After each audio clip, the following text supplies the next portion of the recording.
The transport ship shuddered as it broke through the atmosphere of Kepler 442b's moon.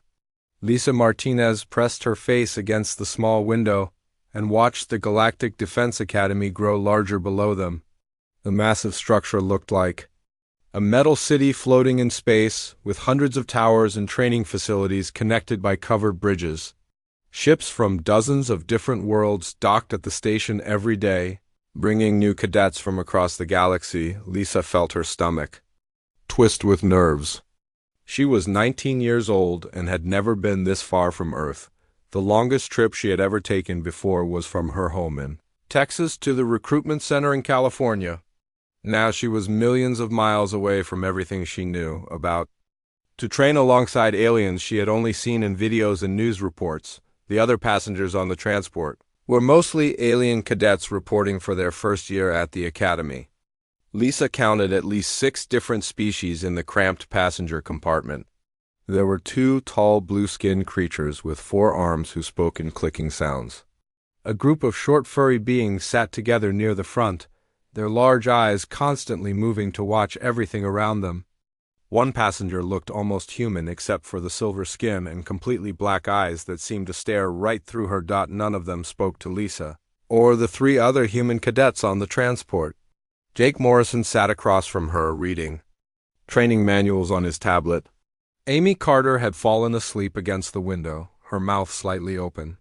The 4th human, a quiet boy named Ryan Davis, stared at his hands and looked like he might throw up at any moment. Lisa tried to remember everything she had learned about the Academy during her months of preparation.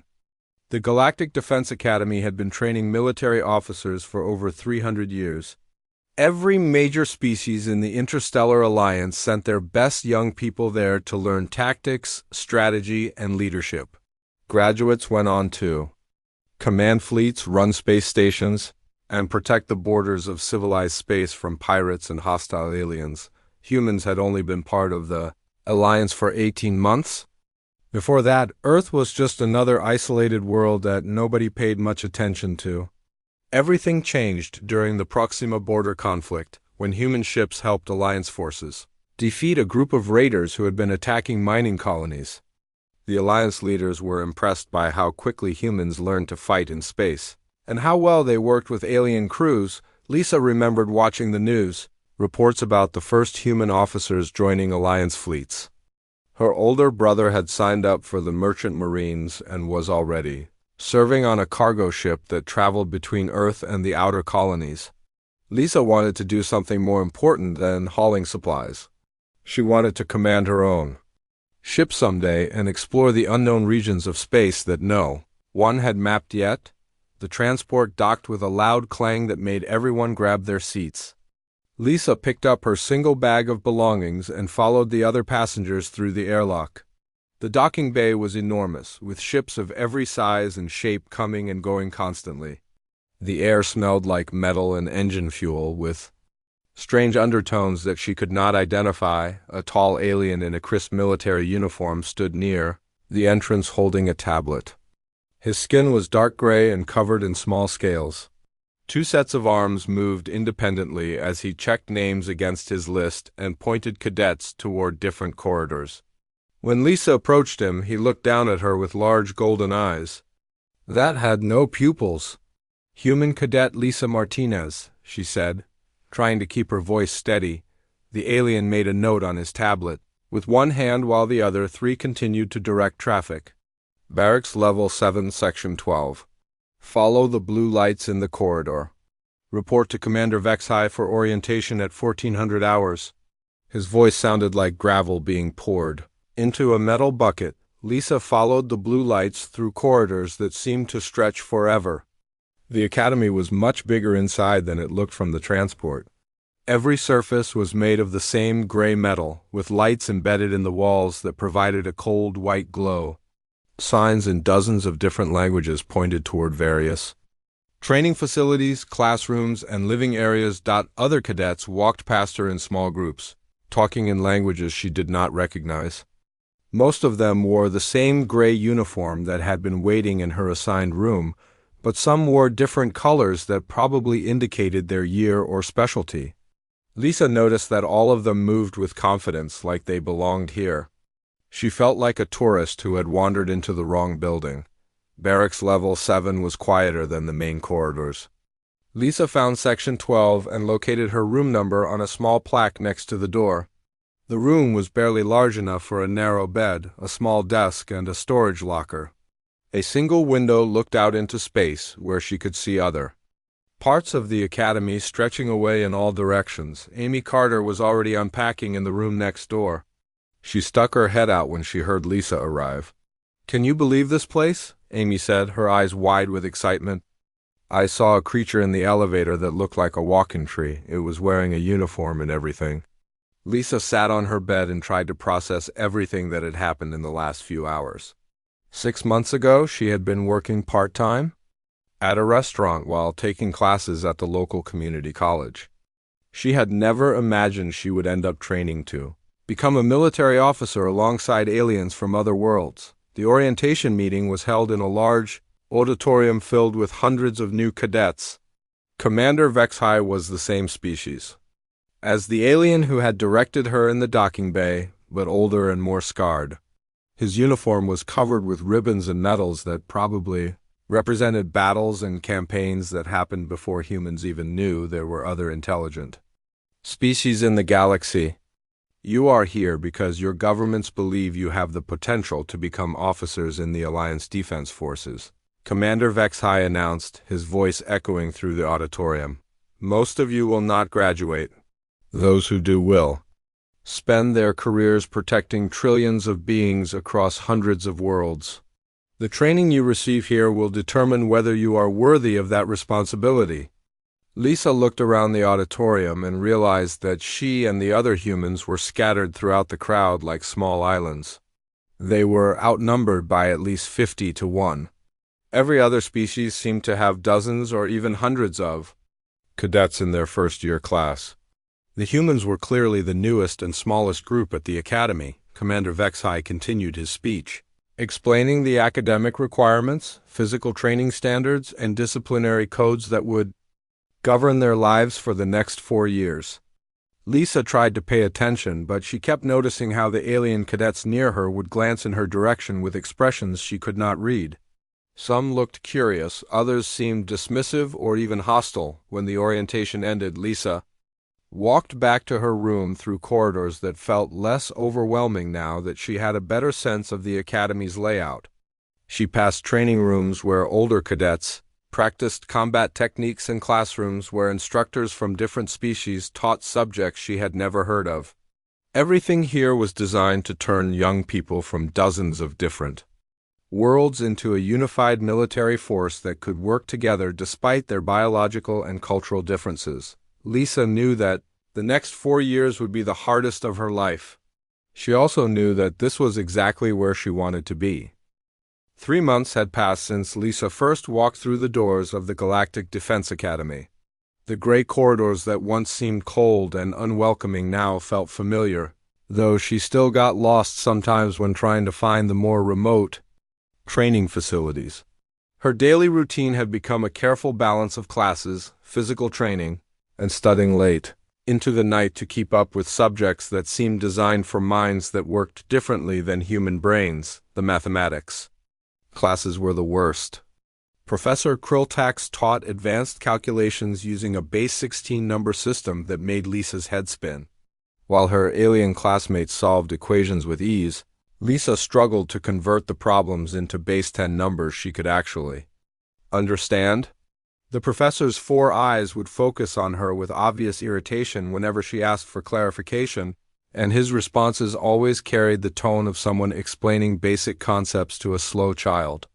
Perhaps human Martinez would benefit from remedial courses, Professor Kriltax had suggested during her last failed exam. The other students in the class had made quiet sounds that Lisa assumed were laughter. Though it was hard to tell with species that communicated through clicks and whistles, physical training was a different story entirely. Lisa discovered that humans had advantages in this area that surprised even the instructors. While aliens like the Thorians were stronger and the Zephyrians were faster, humans seemed to adapt to different challenges in ways that confused their trainers. Lisa could switch between different fighting styles during the same exercise, use tools in unexpected ways, and keep fighting effectively even when tired or injured. Commander Vexcar ran the combat training program with an iron fist that made even the toughest alien cadets nervous. He stood 7 feet tall with thick gray skin that looked like it could stop bullets. His species, the Kaleri, had been the backbone of Alliance military forces for centuries. They were known for their discipline, strength, and unwavering commitment to proper military protocol. During Lisa's first week of combat training, Commander Vexcar had paired her against a Thorian cadet, who was nearly twice her size and covered in natural armor plating. The other cadets had watched with interest, expecting to see the small human get crushed quickly. Instead, Lisa had used her speed and flexibility to stay out of reach while looking for weak spots in her opponent's defenses. When she finally attacked, she went for the joints between armor plates where the Thorian skin was exposed. Her opponent went down in less than 30 seconds. Commander Vexcar had stared at Lisa for a long moment before making a note on his tablet.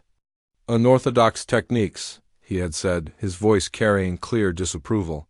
"Proper military combat follows established forms that have been proven over thousands of years of warfare." Since then, Commander Vexcar seemed to take special interest in making Lisa's training as difficult as possible.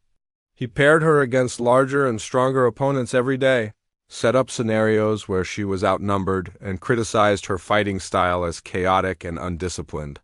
Other instructors began to notice his behavior, but none of them said anything directly.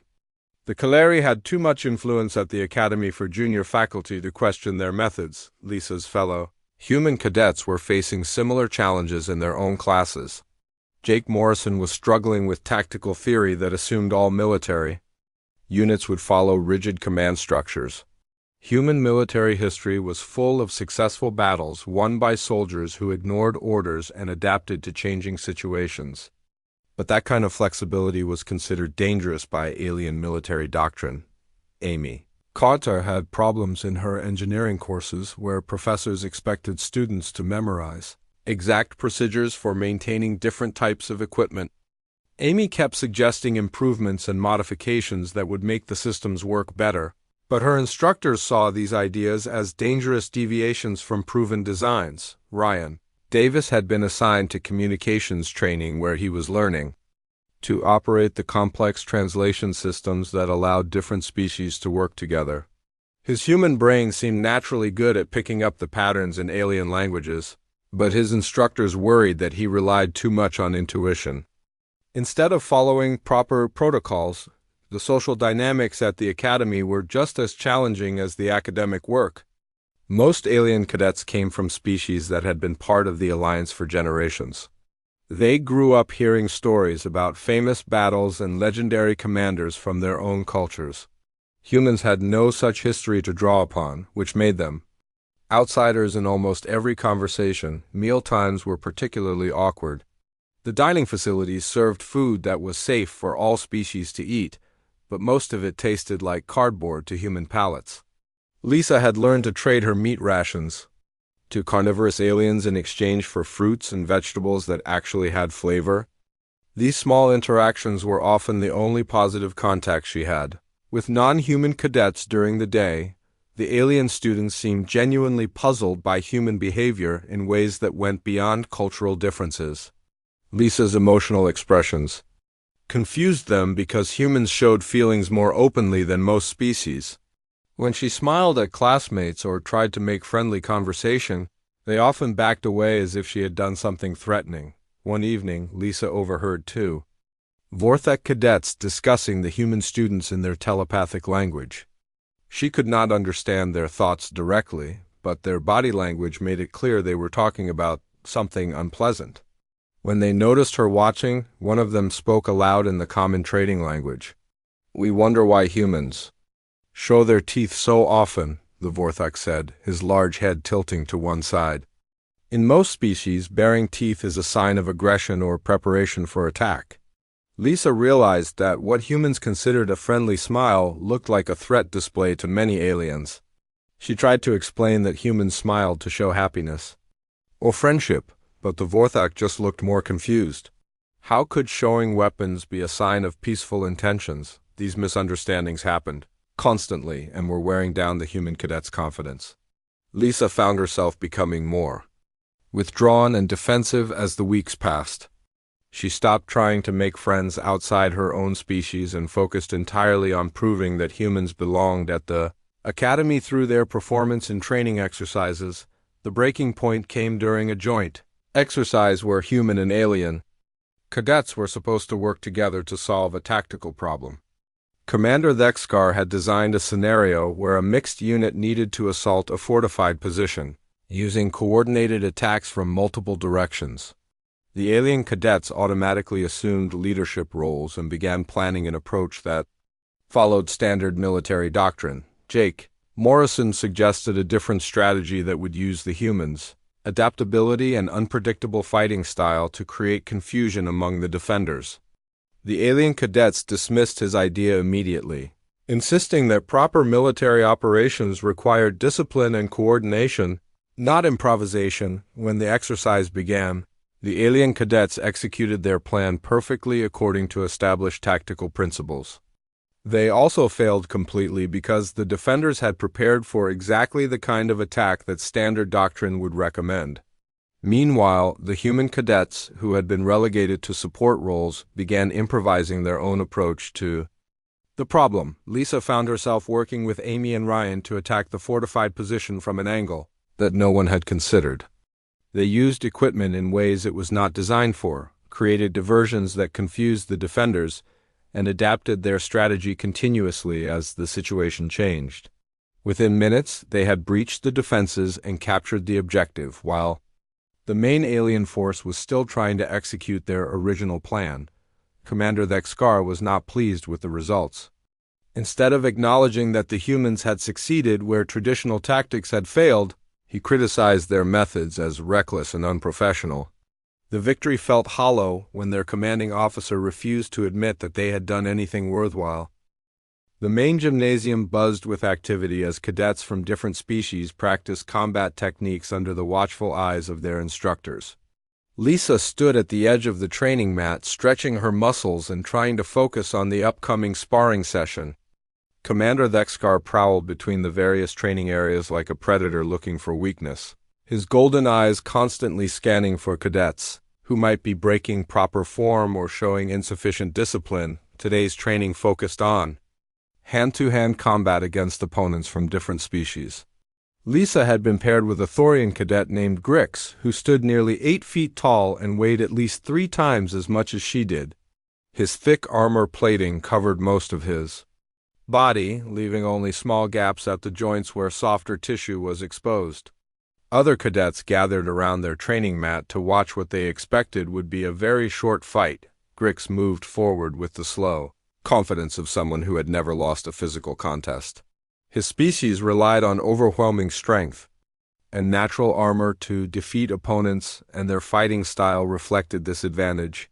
He swung his massive arms in wide arcs that could crush bones if they connected, but Lisa had learned to read the telegraphed movements and stay out of range. She ducked under his first attack and moved to his left side, where his armor had a gap near the shoulder joint.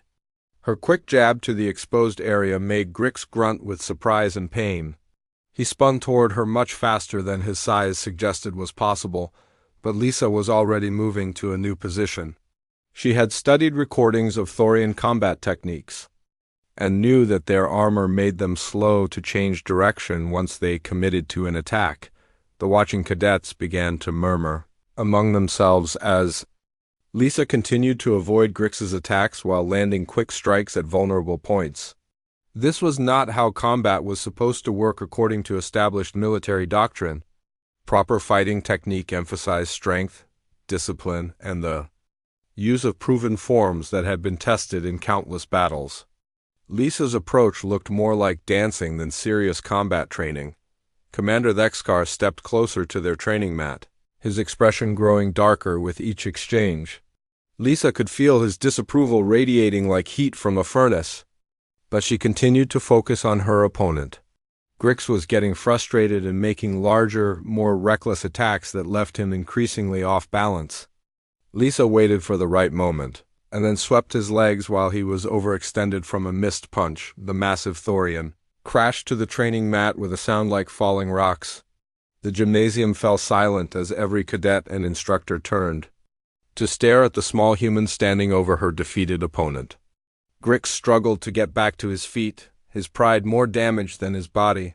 While Lisa stepped back and offered him a hand up in a gesture of respect, Commander Thexkar's voice cut through the silence like a blade.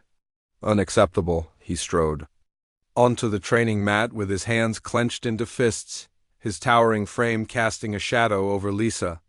This is a military academy, not a playground for undisciplined savages who think they can ignore thousands of years of proven combat doctrine. Lisa stood at attention as academy regulations required when being addressed by an instructor. Her heart was beating fast from the fight, but she kept her breathing steady and her expression neutral.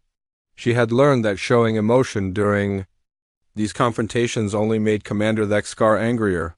Your fighting style brings dishonor to this institution.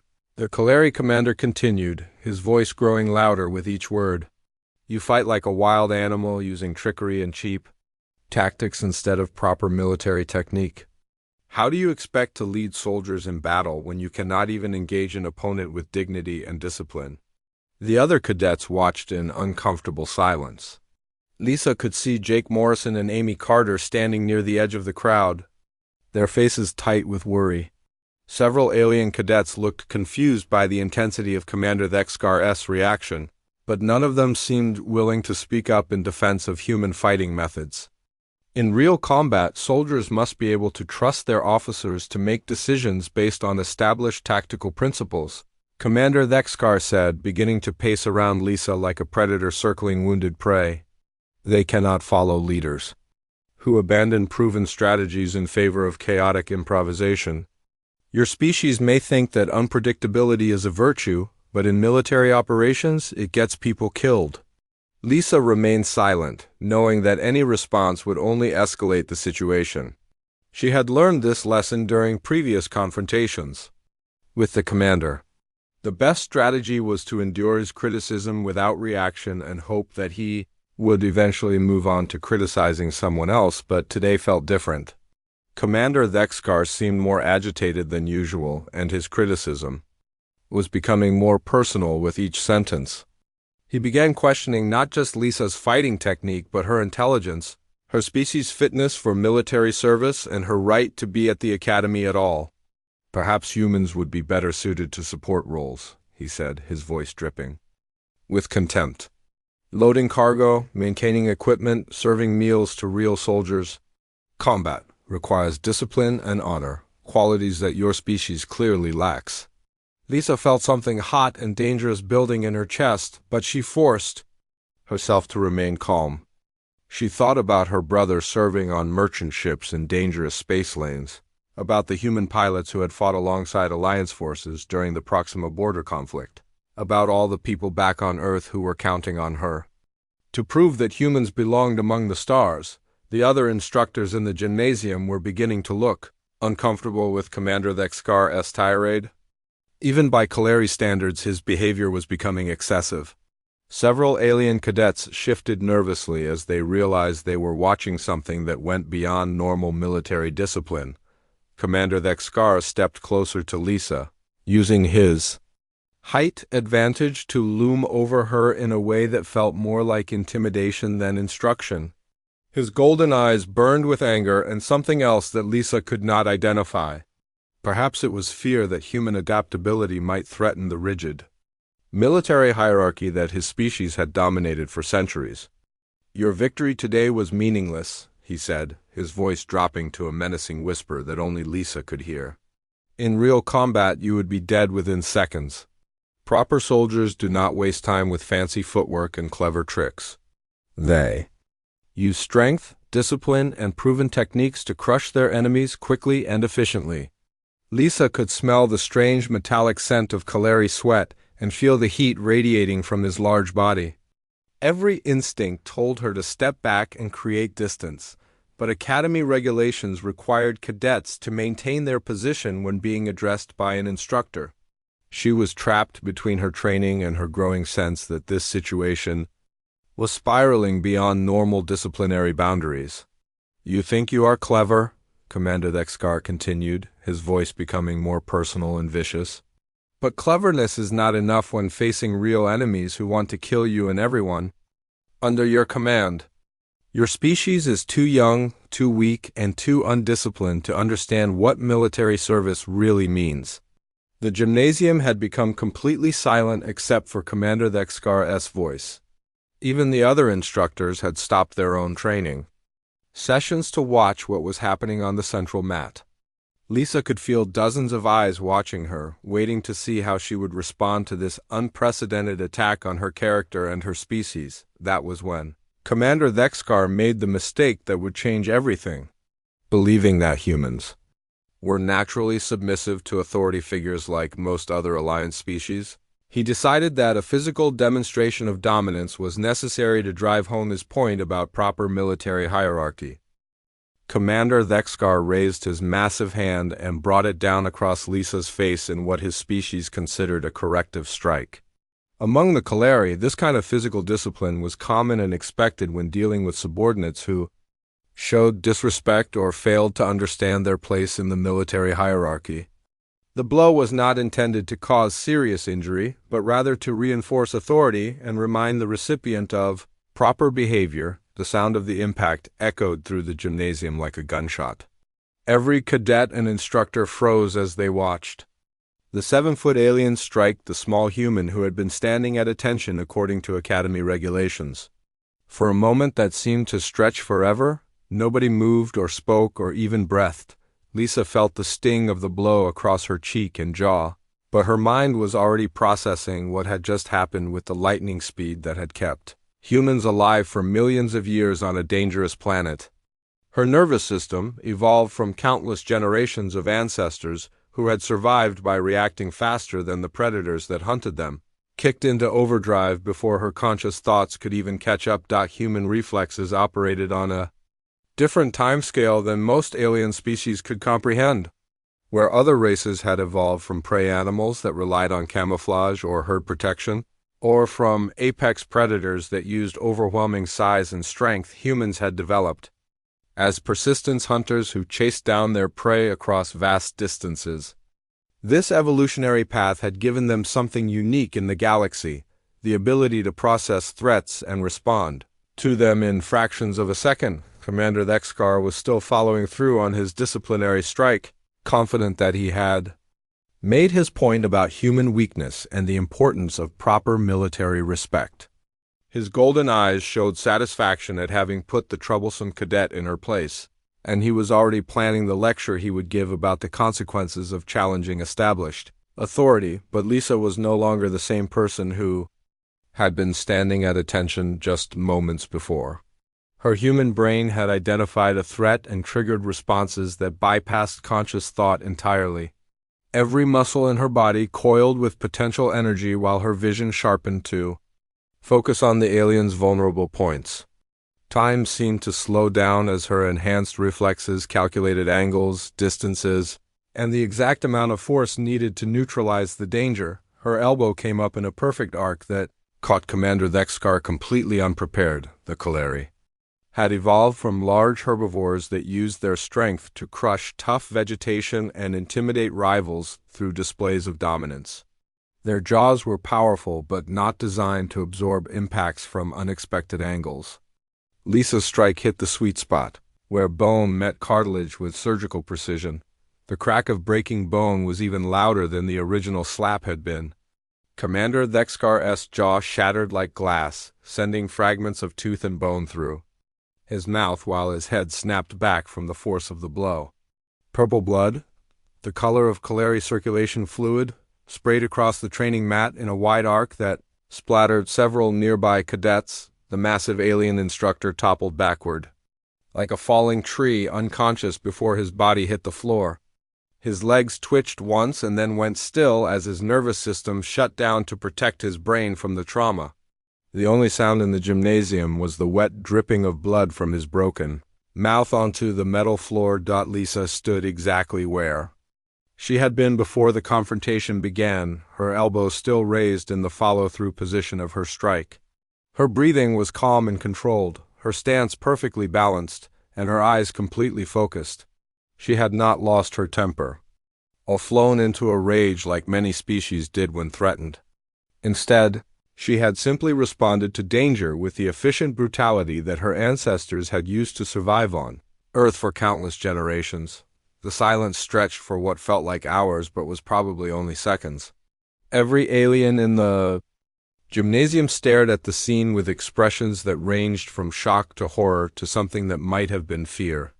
They had just witnessed something that challenged their fundamental understanding of human nature and military hierarchy. Jake Morrison was the first to move, stepping forward to check on his fellow human while keeping his hands visible to show he was not threatening anyone.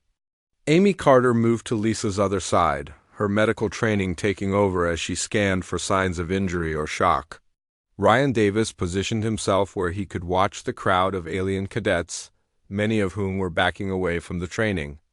Matt, like they expected Lisa to attack them next, the other instructors began to react as their own training overcame their surprise. A Vorthic medic rushed forward with a medical kit and began working on Commander Thexkar's injuries, while security personnel moved to secure the area and separate the human cadets from potential threats. Several aliens were making urgent calls on their communication devices, probably summoning Academy leadership to deal with a situation that had no precedent in the school's long history. Lisa finally lowered her elbow and returned to a normal standing position, but her eyes remained alert and focused on everything happening around her. She showed no signs of regret or satisfaction, just the calm awareness of someone who had dealt with a threat and was now monitoring for additional dangers. Her human reflexes were still partially active, ready to respond again if necessary. Dr. Yenna Cole, the Academy's senior medical officer, arrived within minutes and immediately took charge of treating Commander Thexkar. The Kalari's injuries were serious but not life-threatening, though he would need reconstructive surgery to repair his shattered jaw. The doctor worked with professional efficiency while shooting occasional glances at Lisa, with an expression that mixed medical curiosity with something approaching respect. Academy security officers surrounded the human cadets with weapons drawn, but not aimed directly at them. The situation was unprecedented, and their protocols did not cover what to do when a cadet seriously injured an instructor, especially when the circumstances were unclear. They maintained a defensive perimeter while waiting for orders from higher authority. Captain Zexhar, the Academy's deputy commandant, arrived with a full security team and immediately began interviewing witnesses. His species, the methodical Zentari, were known for their careful investigation techniques and impartial judgment. He questioned each cadet and instructor separately, using recording devices to capture exact statements about what they had seen and heard. Lisa answered his questions with the same calm precision she had shown during the fight. She explained exactly what had happened without trying to justify her actions or blame Commander Thexkar for the confrontation. Her responses were factual and complete, delivered in the tone of someone giving a military report rather than defending herself against accusations. The security footage from the gymnasium cameras would later confirm every detail of Lisa's account. The recordings showed Commander Thexkar delivering the first blow while Lisa was standing at attention, followed by her instantaneous response and the commander's immediate collapse. The entire incident had lasted less than 3 seconds from beginning to end. As medical teams transported Commander Thexkar to the Academy's surgical facilities, word of the incident began to spread throughout the station. Cadets and instructors whispered about the human who had defeated a Kalari combat instructor with a single strike, while communication channels buzzed with reports being sent to Alliance military headquarters and the home governments of every species represented at the Academy. Lisa remained in the gymnasium, under guard, while Academy officials decided what to do next. She sat quietly on a bench near the training mat where drops of purple blood still stained the floor, waiting to learn whether this moment would end her military career before it had truly begun or mark the start of something entirely different for human-alien relations in the Alliance. The Academy's main conference room had never hosted a disciplinary hearing quite like this one. Admiral Castar, the station commander, sat at the head of a long table surrounded by senior officers from multiple species, legal advisors, and medical experts who had been called in to help understand what had happened in the gymnasium 3 days earlier. The formal investigation had uncovered facts that challenged everything the Alliance. Military thought it knew about human psychology and combat capabilities.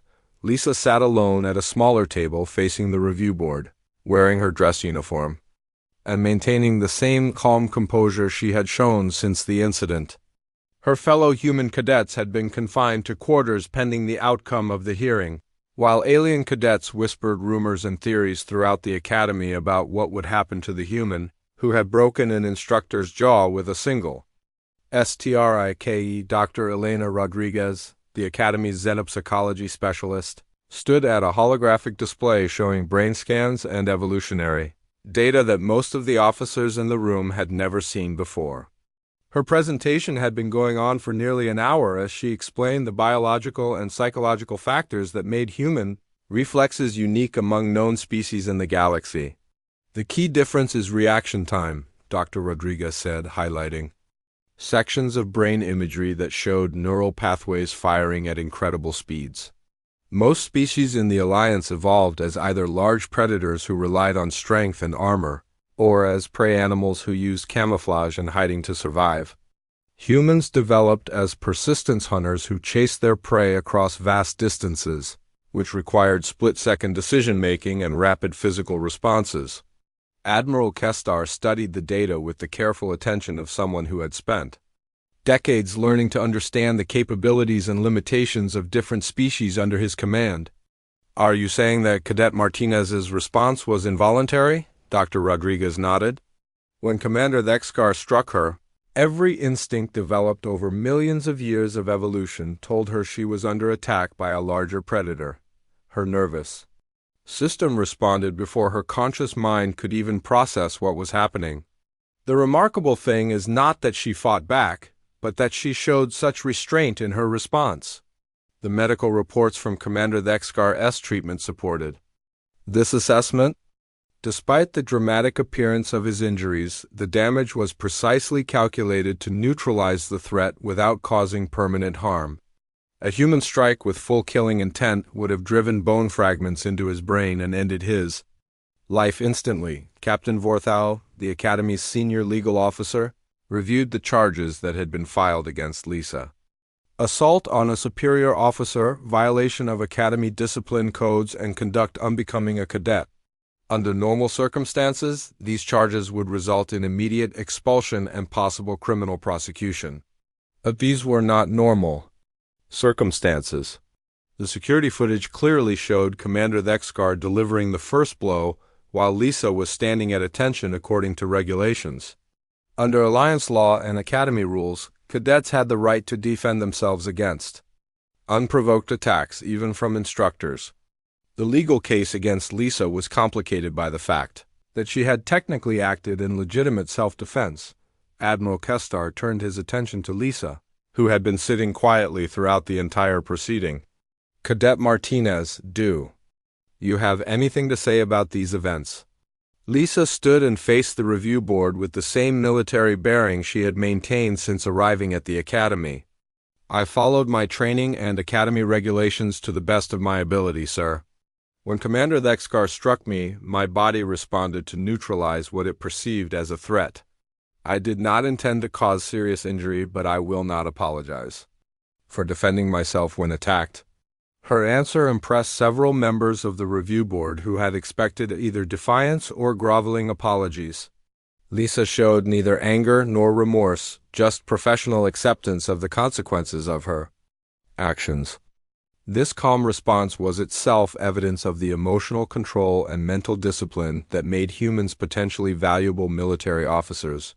Commander Thexkar had recovered enough from his surgery to attend the hearing, though his jaw was still wired shut and he communicated through a translation device.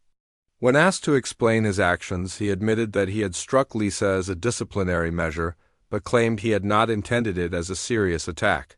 His own cultural conditioning had led him to believe that humans, like most Alliance species, would accept physical correction from authority figures without Resistance. The hearing revealed deeper problems within the Academy's training programs that went far beyond this single incident. Investigations showed a pattern of discrimination against human cadets that included unfair academic standards, deliberately mismatched training exercises, and social isolation that violated the Academy's own policies on equal treatment for all. Species. Dr. Rodriguez's research had uncovered other concerning facts about human psychology that the Alliance military needed to understand. Humans bonded more strongly with their unit members than most species, which could make them either exceptionally loyal soldiers or dangerous opponents if they felt their comrades were threatened. Their emotional range was broader and more intense than alien psychologists had realized, leading to misunderstandings that could escalate into serious conflicts. The review board spent 2 more days hearing testimony from other cadets, instructors, and Academy staff. The picture that emerged was of a prestigious military institution that was struggling to adapt to the inclusion of a species whose psychology and capabilities differed dramatically from established norms. The humans were not failing because they lacked ability, but because the training programs were designed for minds that worked in fundamentally different ways. Admiral Kestar announced the board's decision on the 5th day of hearings. After careful consideration of all evidence and testimony, this board finds that Cadet Martinez acted within her rights under Alliance law and Academy regulations. The charges against her are dismissed, and she will be returned to active duty with a commendation for restraint under extreme provocation. The decision sent shockwaves throughout the Academy and beyond. News of the hearing had reached Alliance military headquarters, where senior commanders were already discussing the implications for human integration into their forces. If humans could defeat experienced Kalari instructors in hand-to-hand combat, what did that mean for future military operations and command structures? Commander Thexkar faced his own disciplinary action for striking a cadet without justification. He was suspended from teaching duties pending additional training on working with diverse species, though he would eventually return to the Academy with a very different understanding of human capabilities and psychology. The incident became a turning point that forced the Alliance military to confront their assumptions about human nature and potential. New training protocols were developed that took into account the unique psychological and physical characteristics of different species, rather than trying to force everyone into the same rigid mold that had worked for centuries. Lisa returned to her regular classes and training exercises, but everything had changed. Alien cadets who had previously ignored or dismissed her now watched with cautious respect, while instructors approached human students with new awareness of their capabilities.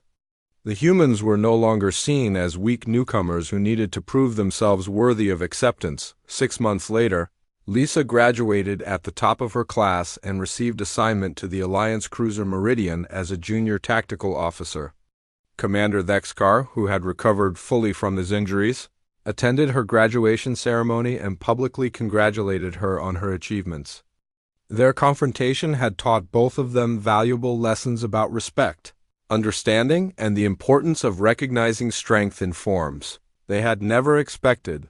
The story of the human cadet who broke her instructor's jaw became legend throughout Alliance space. But its real importance lay in opening doors for future generations of human military personnel, who would no longer have to fight prejudice and ignorance along with the enemies of civilized space. Lisa's moment of instinctive self-defense had proven that humans belonged among the stars, not as junior partners or support personnel, but as equals who brought their own unique strengths to the defense of the galaxy.